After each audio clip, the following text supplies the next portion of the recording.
ఆంధ్రప్రదేశ్ రాష్ట్ర రాజధాని అమరావతికి రాష్ట్రపతి ఆమోద ముద్ర వేశారు. ఈ నేపథ్యంలో అమరావతిలో ఎలాంటి అక్రమ నిర్మాణాలు సాగనివ్వమని అడ్డుకుంటామని ప్రముఖ పర్యావరణవేత్త జల్ బిరాదరి నేషనల్ కన్వీనర్ బొలిశెట్టి సత్యనారాయణ గారు మన దగ్గర ఉన్నారు.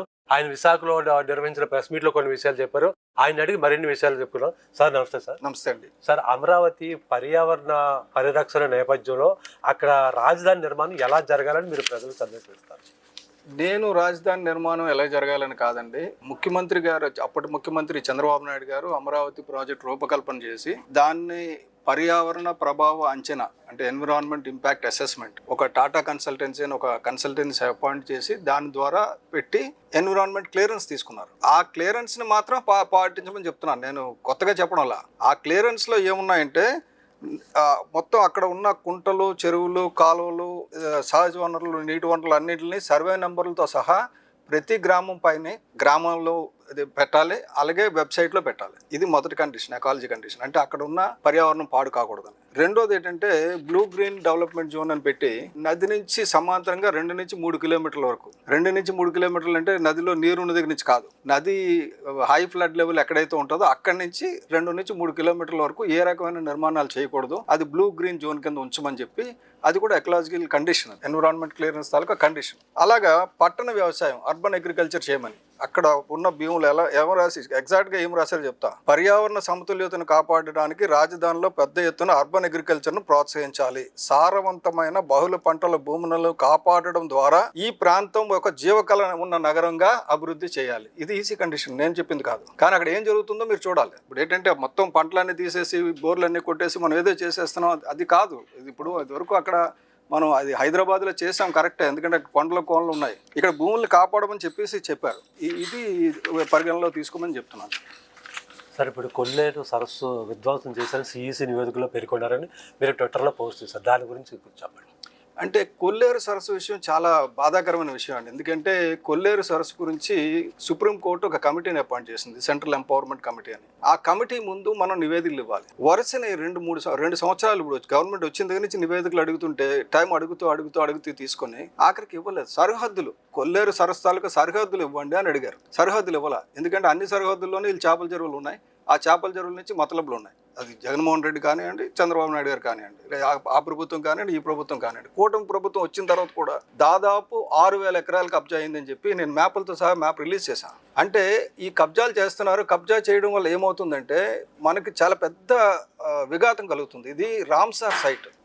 అంటే 1999లో వన్యప్రాణి సంరక్షణ చట్టం కింద దీన్ని శాంచురీ, వైల్డ్ లైఫ్ శాంచురీ కింద డిక్లేర్ చేశారు. 2002లో దీన్ని రామ్సార్ సైట్ కింద చిత్తడి నేల కింద గుర్తించారు, ప్రపంచం గుర్తించిన చిత్తడి నేల. సో అటువంటి ప్రపంచం గుర్తించిన చిత్తడి నేలని విధ్వంసం చేయడానికి మనకు అధికారం లేదు. సుప్రీంకోర్టు 2006లో జడ్జిమెంట్ ఇచ్చింది. దాని ప్రకారంగా ఉన్న చేపల చెరువు ఒక్కడు కూడా లేకుండా తీసామని. సహజంగా పెరిగే చేపలను పట్టుకొని అక్కడ ఉన్న వాళ్ళు అమ్ముకోవచ్చు, తినవచ్చు, అది ప్రాబ్లం లేదు. కానీ చేపల చెరువులు కట్టకూడదని చెప్పేసి ఒక తీర్మానం చేశారు. ఇది సుప్రీంకోర్టు ఆర్డర్ ఇచ్చింది. దాని ప్రకారంగా 2006 నుంచి 2008 లోపల చాలా వరకు 47,000 ఎకరాలు చేపల చెరువులు ధ్వంసం చేశారు. ఆపరేషన్ కొల్లేరు అని మీరందరూ కూడా వేశారు అప్పుడు. అయితే ఆ ఆపరేషన్ కొల్లేరు రివర్స్ అయిపోయింది. ఇప్పుడు డిస్ట్రక్షన్ కొల్లేరు అయిపోయి దానికి 4 రెట్లు తినేశారు. అందు గురించి అని చెప్పి సరిహద్దులు ఇవ్వకుండా తప్పించి తిరుగుతున్నారు. సిఈసి చాలా అసహనం వ్యక్తం చేసింది దాని గురించి.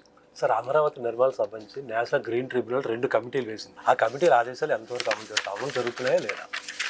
లేదండి, కమిటీ ఆదేశాలు కాదు కదా. అసలు కమిటీ ఉన్నట్టు కూడా చంద్రబాబు నాయుడు గారు గుర్తుండదో లేదో నాకు తెలియదు. ఎందుకంటే ఆ కమిటీ తాలూకు రిపోర్ట్లు పబ్లిక్లో ఉండాలి. ప్రతి 3 నెలలకి ఒకటి సూపర్వైజరీ కమిటీ అని చెప్పి కేంద్ర ప్రభుత్వ పర్యావరణ ప్రధాన కార్యదర్శి హెడ్గా పెట్టుకొని ఇంకొక 5 ఎక్స్పర్ట్స్లతో కలిపి ఒక రిపోర్ట్ 3 నెలలకు ఒకటి రావాలి. ప్రతి నెల ఇంప్లిమెంటేషన్ కమిటీ, అంటే ఇక్కడ పర్యావరణం ఏమైనా విఘాతం కలుగుతుందా లేదా అనేది ఇంప్లిమెంటేషన్ కమిటీ ప్రతి నెల ఉండాలి. దీని ప్రకారంగా ఒక 35 క్వార్టర్లీ రిపోర్ట్స్, 100కు పైన మంత్లీ రిపోర్ట్స్ రావాలి. అవన్నీ వెబ్సైట్లో ఉండాలి. ఒక్కట్లేదు. సార్, వైసీపీ ప్రభుత్వం అధికారులు ఉన్నప్పుడు పర్యావరణానికి సంబంధించి మీరు వేసిన ఒక కేసు డిప్యూటీ సీఎం పవన్ కళ్యాణ్కు చుట్టుకోవడం వల్ల మీరు జనసేన పార్టీని బయటకు రావాల్సి వచ్చిందని అంటున్నారు.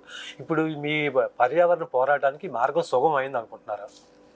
అంటే ఇప్పుడు పర్యావరణం అనేది కేవలం ఒక్కరోజు విధ్వంసం అయింది కాదండి. ఇది తరతరాలుగా విధ్వంసం జరుగుతూ వస్తుంది. ఈ గవర్నమెంట్ వచ్చిన దగ్గర నుంచి, అసలు మన ప్రభుత్వం వచ్చిన దగ్గర నుంచి, మనకి స్వాతంత్రం వచ్చిన దగ్గర నుంచి పర్యావరణానికి స్వాతంత్రం పోయింది. పూర్తిగా నాశనం చేసేస్తున్నాం. అంతకుముందు ఇంత డిస్ట్రక్షన్ లేదు. 5 వరకు కొల్లేరులో ఒక్క అంగుళం కూడా కబ్జాకు గురవల.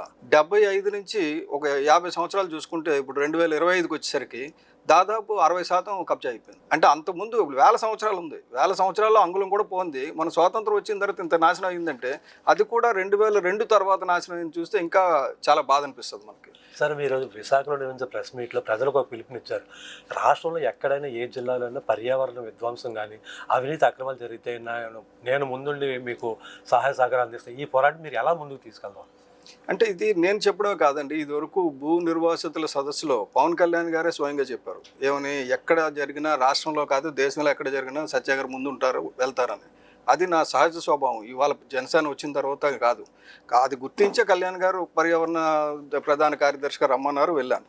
అయితే ఇప్పుడు ఏమంటే ఇది పబ్లిక్ పోలీసింగ్ అనేది చాలా అవసరం అండి. ప్రాబ్లం ఎక్కడ వచ్చిందంటే అన్యాయం అధర్మం ఎక్కడ ఉన్నా ఎందుకు వస్తున్నాయంటే ఎవడు అడిగేవాడు లేడు. కేవలం దాని ముందు చూసి గౌరవిస్తున్నాం తప్ప మనం ప్రజల్ని ఒక మంచితనాన్ని చూసి గౌరవించడం అనేది మానిపోయింది. ఇప్పుడు విశాఖపట్నంలో 85 ఏళ్ళు పైపడి 90 ఏళ్ళు దాదాపు ఉంటాయి ఏ శర్మ గారు, ఆయన ఇప్పటికీ ఉద్యమం చేస్తున్నారు తప్పు ఎక్కడైనా జరిగితే. అలాగే కాకినాడలో 85 ఏళ్ళు ఆయన మృత్యుంజయరావు గారు, ఆయన ఒక టెలికాం డిపార్ట్మెంట్లో రిటైర్డ్ ఎంప్లాయీ, ఆయన పక్షి ప్రేమికుడు. ఆయన అక్కడ పర్యావరణం నాశనం అవుతుంది, ఆయన వేశారు కోర్టులో కేసు, ఇది కొల్లేరు మీద, ఇది కంటెంప్ట్ ఆఫ్ కోర్టు కొల్లేరు మీద వేశారు ఆయన.